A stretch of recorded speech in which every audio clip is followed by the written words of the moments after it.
Over the course of South Park's history, no character has increased prominence more than Randy Marsh. In fact, I previously did an entire video tracking Randy's evolution from sparingly used generic father into heavily relied upon buffoon, who is arguably the show's main character. And when making that video, there was one episode in particular that was clearly the turning point for Randy. One episode that shifted Randy from a pretty typical South Park citizen into a prominent, goofy, overly obsessive oaf. That episode is, of course, The Losing Edge, the Little League Baseball episode in which Randy becomes completely obsessed with getting in fights with other dads at Stan's baseball games. So, since we last looked at the episode that changed Eric Cartman forever, today, let's dive in and look at not only what makes The Losing Edge an incredible episode in itself, but exactly how it shifted the way the show utilized Randy forever. Despite this being such an important transitionary episode for Randy, it still represents a classic South Park formula. While Randy's story is a big part of the episode, it's still the B story, while the kids' desperate attempts to stop playing baseball is the A story. And beyond the fact that this is such an important episode for Randy's evolution, it's also just a classically excellent episode, hilariously conceived from an incredibly simple idea. This is our big baseball show. This whole idea started with the brilliant concept of wouldn't the boys be cute in baseball outfits. I will talk later about how perfectly the A and B story coalesce into the climax, but first, let's talk briefly about how Randy was used before this episode shifted his trajectory. In early South Park, Randy was basically just a generic dad and the town geologist. He was focused on occasionally, but usually in side plots or in relation to either his son Stan or to the town as a whole. His introduction saw him save the town from a volcano eruption, also destroying Denver in the process. Other noteworthy early Randy stories include the episode where he and Sharon get divorced, leading to his sort of midlife crisis, gets his ear pierced, buys a convertible, starts partying with younger women. Nothing too crazy, but a sort of hint at what was to come. While there were other Randy-focused stories, like when he discovered what was causing the citizens of South Park to spontaneously combust, or when he lamented the loss of his role in a boy band, the Ghetto Avenue Boys, to Stan, it's mostly the big town-wide stories that start to show what we might expect from Randy in the future. While he obviously wasn't the only one involved, typically when the town started to become obsessed with whatever new idea or fad was in the zeitgeist, Randy was at the forefront. And often, we'll see these town shenanigans through Randy. Whether that's when the parents are worried about Shin Pokemon, or the town is obsessed with gambling, or everyone has been zombified by Ritalin, all of these things show Randy's obsessions are in line with the town's obsessions. The whole pro versus anti-war debate, and I'm a little bit country, the town's obsession with the Walmart that moves in, and of course the metrosexual fad in South Park is gay.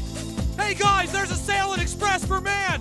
One thing I'm sure of is that during that trend, Randy and the rest of South Park were very aware of the products they used and the way that they smelled, a perfect segue into today's amazing sponsor, Scentbird. Do y'all have any memories that are tied to scent, where the moment you smell something, it takes you back to a specific time and place in the most nostalgic way? Those are some of my favorite kinds of memories, and I realize that there's no reason we shouldn't be making more of them right now. With Scentbird, you can find a scent that works great for you and something that will leave an impact on the people you spend your time with. Something that will remind them of you and think back fondly. Unless you're an asshole, of course, but they'll remember you. Now, you might be shocked to discover that I am not particularly up to date on the kinds of colognes I should be wearing, and it feels like there's such a barrier to entry with how expensive they can be. This is what makes Scentbird such a great service. For an incredibly affordable price, Scentbird will send you a series of different scents. I got 4 different fragrances: Ex Nihilo Blue Talisman, DS and Durga I Don't Know What, Mankind Legacy, and Zur Icon. I'll be honest, not all of these worked for me, but that is the beauty of Scentbird. I got a variety and discovered that personally, I prefer something like the Blue Talisman, thanks to its woodsy tones and little hints of floral and fruit. It's not too strong, just right for me. So next month, I'll keep the Blue Talisman and swap out my other fragrances for something a little closer to that style. It's such a great service. It's affordable, but they still send you a generous amount of each fragrance. You can basically save money and minimize the risk of spending too much on something that doesn't work for you. They're also flexible, so you can change out scents each month if you want to try something new, and it allows you to experiment with different scents and personalize how you smell with your wardrobe or for special occasions. If you're interested in trying Scentbird, use my code Johnny55OFF or the link below to get 55% off at Scentbird. That's less than half the price, only $8 for your first month.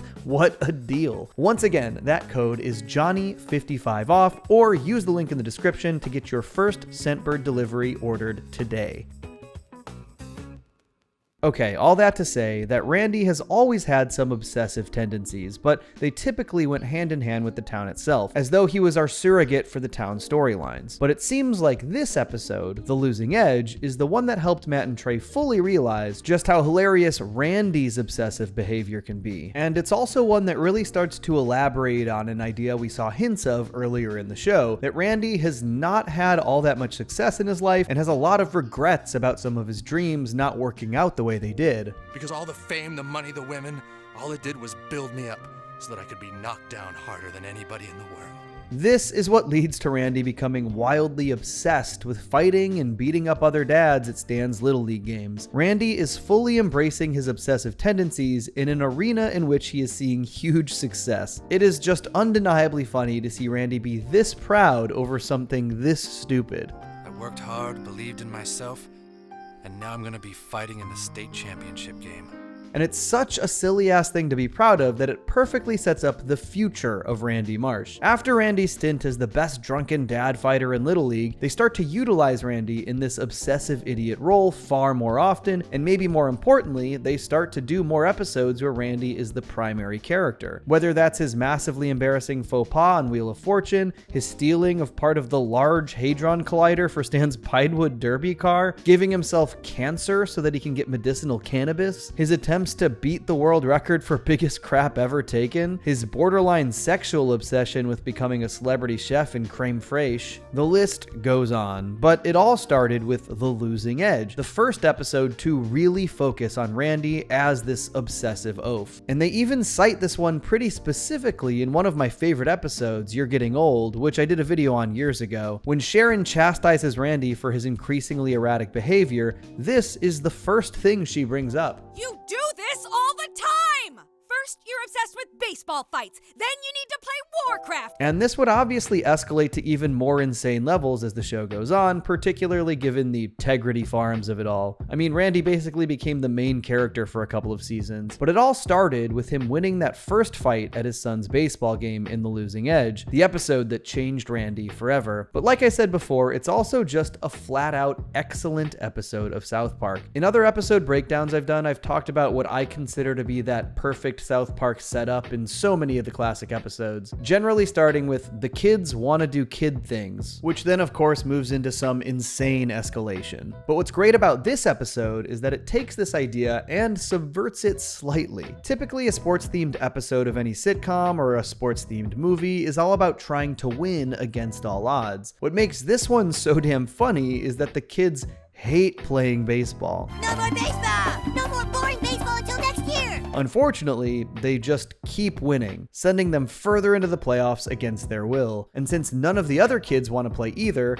they play even worse than South Park. You have to swing when it's a ball, otherwise you're gonna walk to first base. Don't swing only if it's a strike. It's not only a great subversion of that South Park formula, but a hilarious subversion of this old sports story trope. Rather than being an underdog team doing everything they can to get better to edge out their opponents, like, say, the Mighty Ducks, the boys are a good team trying to do everything they can to get worse so that they can actually enjoy their summer. All the other teams are worse than us. Yeah, let's face it, we're winners. They even parody the whole finding a great undiscovered player as their secret weapon trope by bringing back Kyle's cousin Kyle, since he's so horrendously unathletic. Don't throw the ball too fast because I may get startled and I have asthma. This is one of only a few appearances across the entire series for cousin Kyle, and it's a pretty ingenious use for him too. But I think the smartest thing about The Losing Edge is the way its A and B story parallel each other and then intertwine so perfectly at the climax. The entire episode, the boys are deeply, deeply upset because they keep winning their baseball games, while Randy is the happiest he's ever been because he keeps winning his drunken dad fights. Fights that can only happen because the boys are winning their games against their own wishes. The boys and Randy's desires in this episode are at complete odds with each other. There's even this great moment where Stan tries to open up to Randy, but decides not to because he thinks that Randy is so excited about Stan's accomplishment. Dad, we need to talk. Can you believe it, Stan? The state championship game. Of course, Randy's pride here is completely self-serving and egotistical. It's not about Stan at all, it's about himself. On top of this, the entire episode, Stan is just fully embarrassed by Randy's fighting antics each and every time it happens. For Stan, literally every single thing about this baseball season is a complete disaster, which makes the resolution so perfect. With South Park completely decimating Denver in the state championship and absolutely no hope for their summer to return to normal, Randy starts fighting Bat Dad, who is played by the incomparable Diedrich Bader. You ain't got a chance, South Park! Here we go, Denver! Here we go! And suddenly, for this final sequence, Randy and Stan's goals are no longer at odds. Randy's fighting is putting South Park at risk of being forced to forfeit. Now, he's the boys' only chance at freedom from the clutches of Little League Baseball. Come on, Dad, get up! Get up! You have to fight! It's just so funny to see Randy's obsessive buffoonery be celebrated. He didn't actually have any idea that he was helping his son, but by beating up Bat Dad and getting their team disqualified, they both got exactly what they want. Honestly, this is one of the better father-son moments between Randy and Stan in the entire series. Dad! You're the greatest. And while I personally am a huge Randy fan and have loved the direction that they've taken him over the course of South Park, I can't help but look back at this episode and think that this really was the perfect balance. This episode was obviously that important turn for Randy, but it was able to tell a silly, obsessive Randy story without sacrificing the kid-centric story on the other end. In fact, Randy's B story actually only enhances the kids' baseball story. They tie together in such a beautiful, seamless way. It is, in my opinion, another example of South Park at its best, showcasing multiple things that it does brilliantly within one single episode and not allowing either of those things to take a backseat to the other one. Not only a massively important episode for the evolution of Randy, but a flat-out top-tier episode across the board. Folks, if you like this video, please make sure to check out my previous on the episode that changed Cartman forever as well, and if you want a more thorough breakdown of Randy's evolution, check out that video from years ago. That one's pretty fun. And thanks once again to Scentbird for sponsoring this video. Use my promo code Johnny55 off for 55% off today. Okay, bye, peace. I stay mellow watching Johnny Two Cellos. He talks cartoons, he's a really cool fellow. He keeps you posted on adult cartoons. If that's what you're into, then grab a spoon and a very big bowl of your favorite cereal. Feels like Saturday morning cartoon material. Johnny Two Cellos, watch him on YouTube. Now enjoy this groove and bust a move.